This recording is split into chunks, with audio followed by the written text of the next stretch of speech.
হিন্দু ধর্মে 12 মাসে তো 13 পার্বণ লেগেই থাকে। তার মধ্যে অন্যতম পার্বণটি হল নীলষষ্ঠী বা নীলাবতীর বিয়ে। চৈত্র সংক্রান্তির আগের দিন এটি পালিত হয়। শিব দুর্গার বিয়ে হিসাবে এই ষষ্ঠী বিশেষভাবে পরিচিত। মায়েরা সাধারণত সন্তানের মঙ্গল কামনায়, সন্তানের সুস্থতা ও দীর্ঘায়ু কামনা করে এই ব্রত পালন করে থাকে। সারা দিন উপবাস থেকে সন্ধ্যায় মায়েরা সন্তানের কল্যাণের জন্য শিব পুজো করে উপবাস ভঙ্গ করে। তাই চলতি বছরে নীলষষ্ঠী কত তারিখে পড়েছে তার পূর্ণাঙ্গ সময়সূচি এবং এই পুজোয় কী কী সামগ্রী লাগে আমরা জানব। তার পাশাপাশি জানব যে নীল পুজোয় বা নীলাবতীর বিয়েই নীল পুজোয় কীভাবে শিবকে অভিষেক করতে হবে এবং এই ব্রত পালনকারীরা পুজো হয়ে যাওয়ার পর কি কি খেতে পারবে তা আজকের পর্বে আমরা জানব। নমস্কার বন্ধুরা, জ্যোৎস্নার রীতিকথায় আরেকটি নতুন পর্বে তোমাদের সকলকে স্বাগত জানাই। বন্ধুরা, আজকের পর্বটি যদি তোমাদের ভালো লাগে অবশ্যই শেয়ার করে দিও, লাইক করে দিও এবং পাশে রাখা বেল আইকনটিকে প্রেস করে রেখো যাতে পরবর্তী এরকম ভিডিও নোটিফিকেশন সবার আগে তোমাদের কাছে পৌঁছে যেতে পারে। বন্ধুরা, সাধারণত চৈত্র সংক্রান্তির আগে অর্থাৎ চড়ক উৎসবের আগের দিন নীল পুজো হয়ে থাকে। তাই এই বছর অর্থাৎ 2024 সালে 12ই এপ্রিল 29শে চৈত্র 1430 বঙ্গাব্দে পড়েছে। এরপরে আমরা জানব যে এই নীল পুজোয় কি কি উপকরণ লাগে।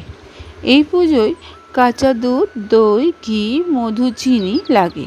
তা দিয়ে তৈরি হয় পঞ্চামৃত। এছাড়াও লাগবে গঙ্গা জল, পৈতে, অখণ্ড আতপ চাল, সিদ্ধি পাতা, বেলপাতা, চন্দন, আকন্দ ফুলের মালা, নীলকণ্ঠ বা অপরাজিতা ফুল, নীল অপরাজিতা ফুলের মালা, ধুতরা ফুল, মিষ্টি, নতুন মাটির তৈরি প্রদীপ ঘি সহকারে জ্বালাতে হবে। এই নীল ষষ্ঠীর দিন দেবাদিদেবকে এইসব সামগ্রী দিয়ে অর্পণ করতে হবে। এছাড়া প্রত্যেক সন্তানের নাম স্মরণ করে তাদের নামে নীলের ঘরে অর্থাৎ মহাদেবের কাছে একটি করে মোমবাতি জ্বালাতে হবে। ফলের মধ্যে অতি অবশ্যই বেল ও ধুতরা ফল মহাদেবকে নিবেদন করতে হবে এই ষষ্ঠীর সন্ধ্যাতে। পাশাপাশি কলা, শসা ইত্যাদি যে কোনো মৌসুমি ফল মহাদেবকে নিবেদন করা যেতে পারে।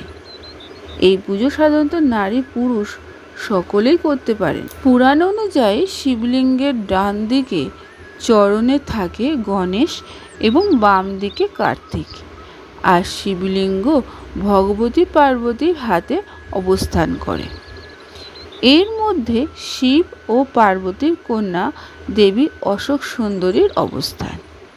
তাই উত্তর দিকে মুখ করে প্রথমে শিবলিঙ্গের ডান দিকে বা গণেশের উপর জল দিতে হবে, তারপর বাম দিকে জল দিতে হবে, তারপর অশোক সুন্দরীর উপর জল দিতে হবে, তারপর দেবী পার্বতীর হাতের চারপাশের উপর দিয়ে শেষে মহাদেবের শিবলিঙ্গের উপর জল অর্পণ করতে হবে। এইভাবে নীল পুজোর দিন শিবের অভিষেক করতে হয়।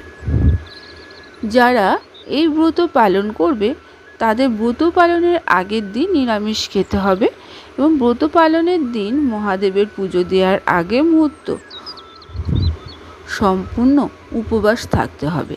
কেউ চাইলে অবশ্য জল বা চা খেতে পারে, সেটা সম্পূর্ণ নিজের উপর। উপবাস ভঙ্গের পর ফল, সাবু ইত্যাদি খেতে হয়। এছাড়া ময়দার তৈরি যে কোনো দ্রব্য সামগ্রীও খাওয়া যেতে পারে, যেমন লুচি, পরোটা। তবে কোনো পোড়া জিনিস যেমন রুটি, মুড়ি এগুলো খাওয়া যাবে না বা খাওয়া উচিত নয়। খেলে এবং যদি খেতে হয় তাহলে সন্দক লবণ দিয়ে খেতে হবে। আজকের পর্বটি এখানে শেষ করলাম। আরেকটি পর্ব নিয়ে তোমাদের কাছে পরবর্তী সময়ে আবার হাজির হয়ে যাব। ততক্ষণ তোমরা ভালো থাকো, অপরকে ভালো রাখতে সাহায্য করো।